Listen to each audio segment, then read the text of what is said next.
How's it going, everybody? Welcome back to Elvis Drunk Reviews. Today we have another product from Walthers. Today we're looking at a Walthers Mainline 72-foot modern refrigerator boxcar in the Union Pacific's ARMN 11 number 112249. And here it is in its box. And because I'm a psychopath, I bought 6 of them. So anyway, let's I won't pull out all 6, but obviously we're just going to review one of them. Because why not? Anyway, here it is in its lovely Walthers Mainline box. Keep in mind, Mainline is not their top of the line, that's Proto. So this thing's not going to have a lot of detail, but it will still have a good amount of detail for a price of roughly $30. So that's always nice. Here it is inside of its protective plastic. Let's slide that off. Get taken by the plastic there.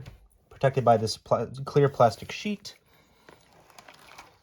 And there it is. And let's now go ahead into a bit of history about the refrigerator car. So, refrigerated boxcars have been around for a very, very long time. In fact, I think some of the first examples came out in the 1890s, and they were just not even true refrigerator cars. They were just boxcars, and they would put blocks of ice in them. It wasn't until the 1900s that they started more advancing the whole refrigerated boxcar thing, where there were giant ice making plants like around the country, and they made these giant blocks of ice that were they were thick and they were quite big, and they would insert them at the tops of the cars. Each car had these little bulkheads at the ends of each car that would slot big ice blocks into and keep the car's contents as fresh and cool as possible.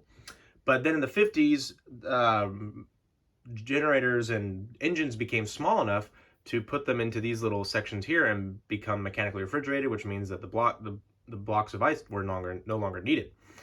And it's really taken off now, and this is pretty much what we have nowadays. This is the standard design for most refrigerated boxcars in the US. You do occasionally see a few that are the old, like 50-foot, and they look like every other boxcar. But most of them are now high cube sized and are like 64 to 80 feet long now.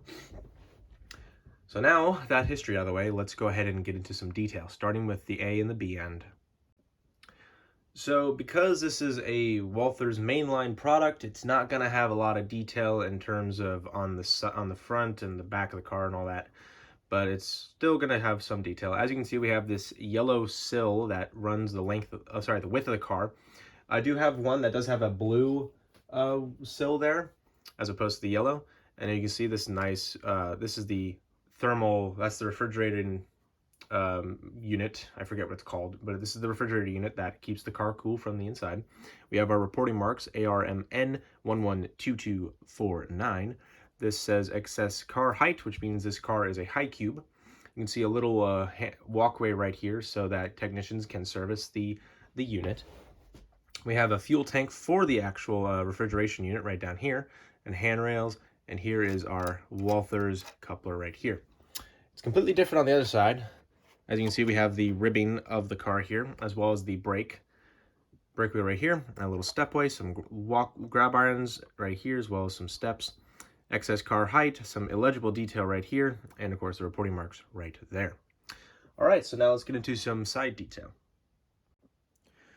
Looking at the side of the locomotive, don't worry about it being angled down. That's the table's fault. Nothing I can do about that. You have a step ladder right here to access the refrigeration unit right here.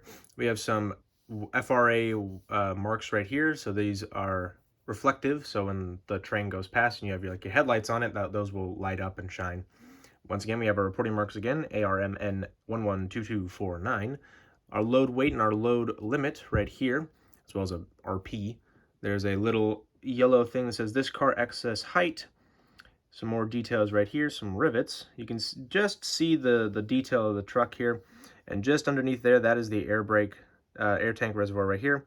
We have a little step as we actually move the car this way. As you can see, it's only one big door that slides to the right here. Some lovely details and all markings on the side of the car here, which is very nice as well. Like, for instance, close and lock doors before moving the car, secure both hasps before moving car. And as you can see, the opening details right here, like there is the lever to open it. This means if it's like this, it's sealed, open, close, little arrows and all that. Moving it on here, we have our Union Pacific Building America logo and the Union Pacific shield. We have some more details about the car here, like it's like load, limit, cubic feet that's inside. Some more this car excess height, another markings right here, and a step ladder right there. All right, so let's get into my final thoughts. So this is a very good looking car in terms of the amount of detail it has. 30 bucks for a refrigerator car, that's a good deal, especially for a modern one where they have a lot of details. Like for example, like the only other modern one you could really get was I believe it was BMLA and then also Exact Rail, but then Exact Rail got bought by Scale Trains. Scale Trains is coming out with the 82 feet, I think, BNSF style of their refrigerator cars. So I will definitely pick up at least one of those to review those in the future. But anyway, I still like this car, and if you still can find some, get one, especially if you do modern, you see these ARMN reefers all over the place. They're not just always on Union Pacific trackage. But anyway, if you enjoyed, please hit that like button. Also subscribe if you have not, and hit the notification bell to know when I upload on Mondays and Fridays at 9 a.m. Pacific Standard Time. So check in on those days and at that time to see what I have to upload next. But anyway, thank you very much for watching. I'll see you guys in the next video. Bye for now.